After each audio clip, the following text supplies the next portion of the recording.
51. Los conocidos tópicos de que la fe salva en determinadas circunstancias, que la beatitud no llega a dar todavía la noción verdadera de una idea fija, que la fe podrá no transportar las montañas, pero las levanta en ocasiones donde no las hay. Son cosas de las cuales pueden hallarse pruebas suficientes con solo visitar un manicomio. Pero estas pruebas no son suficientes para el sacerdote, el cual niega por instinto que la enfermedad sea enfermedad y la casa de locos, casa de locos. El cristianismo necesita de la enfermedad, como la antigüedad griega necesitaba de un exceso de salud. Poner enfermo es el verdadero pensamiento secreto de todo el sistema redentor de la Iglesia. La misma Iglesia no tiene como supremo ideal la casa de locos católica, la tierra entera convertida en un manicomio.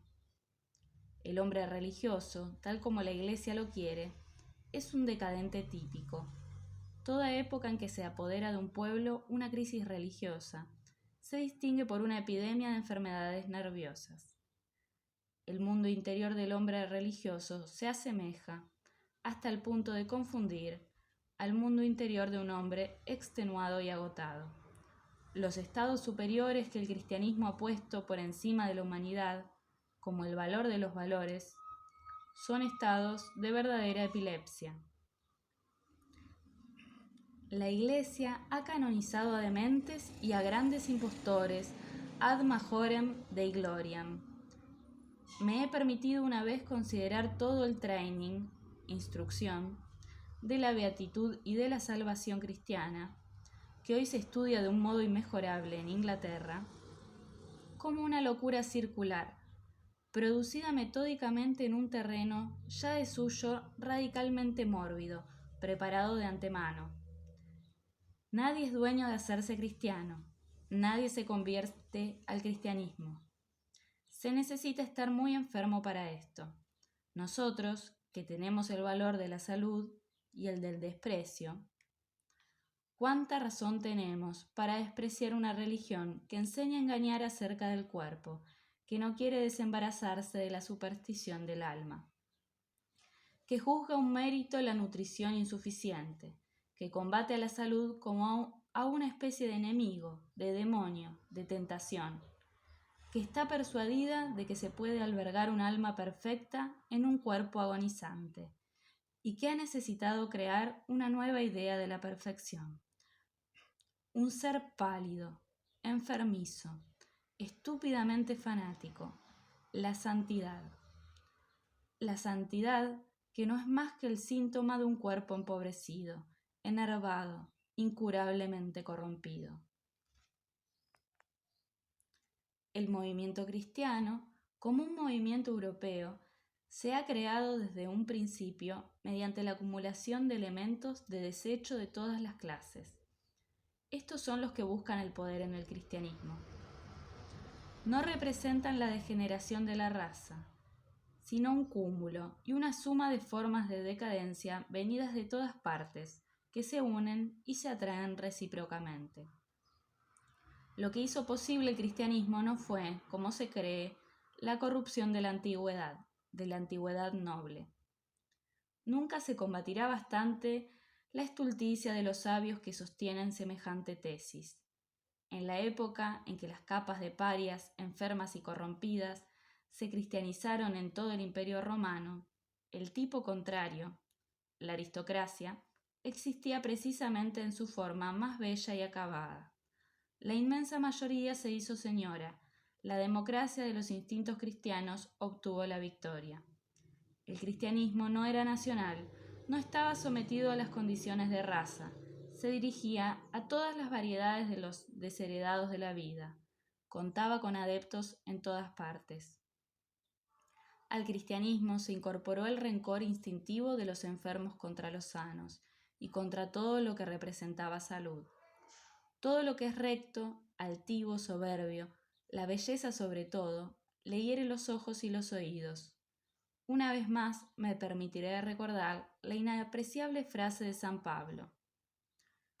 Dios ha elegido lo que es débil ante el mundo, lo que es insensato ante el mundo, lo que es innoble y despreciado. Esa fue la fórmula. In hoc signo venció la decadencia. Dios en la cruz. ¿Comprendéis ahora la terrible segunda intención que hay detrás de este símbolo? Todo lo que padece, todo lo que está colgado de la cruz, es divino. Todos nosotros estamos clavados en la cruz. Luego somos divinos. Nosotros solo somos divinos. El cristianismo fue una victoria. La opinión sensata murió. La mayor de las desventuras de la humanidad ha sido el cristianismo. 52. El cristianismo vive en perenne lucha con la rectitud intelectual. La razón enferma es la única razón cristiana. Se pone al lado de todo lo que carece de inteligencia. Pronuncia el anatema contra el espíritu, contra la soberbia del espíritu sano. Y como la enfermedad es parte esencial del cristianismo, es preciso también que el estado típico cristiano, la fe, sea una forma mórbida. Es necesario que todos los caminos rectos, leales, científicos, que conducen al conocimiento, sean repudiados por la Iglesia como sendas prohibidas. La simple duda ya es un pecado. La falta completa de limpieza psicológica en el sacerdote, que se delata en su mirada, es un efecto de la decadencia. Obsérvese a las mujeres histéricas y a los niños enclenques, y se verá cómo la falsedad por instinto, el placer de mentir por mentir, la incapacidad de mirar a cara y de andar derechos son síntomas de decadencia. La fe estriba en querer ignorar lo verdadero. El creyente, el eclesiástico, de uno y otro sexo, es falsario porque está enfermo. Su instinto le exige que la verdad no recobre sus derechos. Lo que hace enfermar es bueno, lo que se desborda en plenitud de potencia es malo. Tal es el criterio del creyente. En la restricción de la mentira, reconozco a los teólogos en su incapacidad filológica. Cuando hablo de filología me refiero, en general, a un sentido muy amplio del arte de leer bien, de saber distinguir los hechos sin falsearlos con interpretaciones, sin perder, en el deseo de comprender, la precaución, la paciencia ni la sagacidad. La filología, como firmeza en la interpretación, trátese de libros o de noticias de periódico, de destinos o de fenómenos meteorológicos, para no hablar de la salvación del alma. La manera que tiene un teólogo, lo mismo en Berlín que en Roma, de explicar una frase de la Biblia, o bien un acontecimiento cualquiera, por ejemplo, la victoria del ejército nacional enardecido por los salmos de David, es siempre tan osada que saca de sus casillas a los filólogos. Y cómo contenerse cuando las gentes pías y otras vacas de tierra suevia ven en su mísera existencia cotidiana y sedentaria una manifestación del dedo de Dios, un milagro de la gracia, de la providencia, de la misericordia.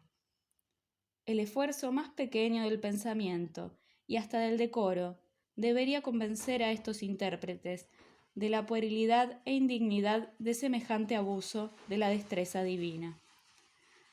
Si poseyésemos siquiera una pequeñísima parte de piedad, un Dios que cura a tiempo un fuerte constipado, o que hace hallar un coche cuando llueve, un Dios tan absurdo debería ser suprimido, suponiendo que existiera.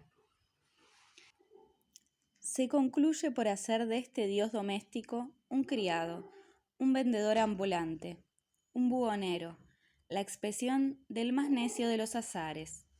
La providencia divina, tal como todavía la admite la tercera parte de la culta Alemania, resultaría un argumento contra Dios mucho más fuerte que cuanto pudiéramos imaginar. Pero en cualquiera de los casos, resultaría un poderoso argumento en contra precisamente de los alemanes. 53. Está tan lejos de ser verdadero el hecho de que un mártir llegue a demostrar la verdad de una cosa, que podría afirmarse que los mártires no han tenido nada que ver jamás con la verdad. La actitud que adopta el mártir para arrojar su convicción a la cara del mundo expresa un grado tan inferior de probidad intelectual, tal incapacidad para resolver el problema de la verdad, que nunca se hace necesario refutar a un mártir. La verdad no es una cosa que posean los unos y no posean los otros. Solo los aldeanos y los apóstoles de los aldeanos del género de Lutero pueden discurrir así. Podemos tener la seguridad de que según el grado de conciencia en las cosas del espíritu, la modestia, en este punto, irá siendo mayor. Ser competente en unas cuantas cosas y rechazar sistemáticamente la pretensión del saber en las demás. La verdad, tal como la entienden el profeta, el sectario, el libre pensador, el socialista, el eclesiástico, es una demostración concluyente de que faltan, en absoluto, esa educación del espíritu y ese triunfo sobre sí mismo, necesarios para hallar cualquier verdad, por minúscula que sea. Los suplicios de los mártires, dicho sea de pasada, fueron una gran desgracia histórica. Han seducido. Deducir, como lo hacen todos los pobres de espíritu, incluyendo a las mujeres y al pueblo, que una causa que puede conducir al martirio, o que provoca una epidemia de sacrificio voluntario, como el cristianismo primitivo, tiene por eso algún valor. Discurrir así impide el libre examen, paraliza el espíritu de examen y de precaución. El mártir es un prejuicio para la verdad. Hoy mismo no se necesita más que una persecución un poco enérgica para crear a cualquier sectario una reputación de santidad. ¿Cómo es que el valor de una causa puede ganar porque alguien le sacrifique su vida? Un error que se vuelve honroso es una equivocación que posee un hechizo más con que seducir. ¿Creéis, señores teólogos, que os daremos ocasión de representar el papel de mártires por vuestras mentiras? Se refuta una cosa demostrando sus puntos flacos con el cometimiento. Así se refuta también a los teólogos. La necedad histórica de todos los perseguidores le da a la causa adversa la apariencia de honradez y le otorga la fascinación del martirio. En la actualidad, aún se arrodilla la mujer delante de un error, porque le han dicho que hubo quien murió en la cruz por ese error. ¿Es la cruz un argumento? Respecto de estas cosas, solo uno ha dicho las palabras que era necesario decir desde hace centenares de años. Zaratustra. Trazan signos de sangre en el camino que han recorrido y su locura enseña que con la sangre se defiende la verdad. No obstante, la sangre es el peor testigo de la verdad. La sangre envenena la doctrina más pura y la transforma en locura y en odio. Y cuando alguien atraviesa el fuego por su doctrina, ¿eso qué prueba? Muy diferente sería si se lograse que del propio incendio surgiese la propia doctrina.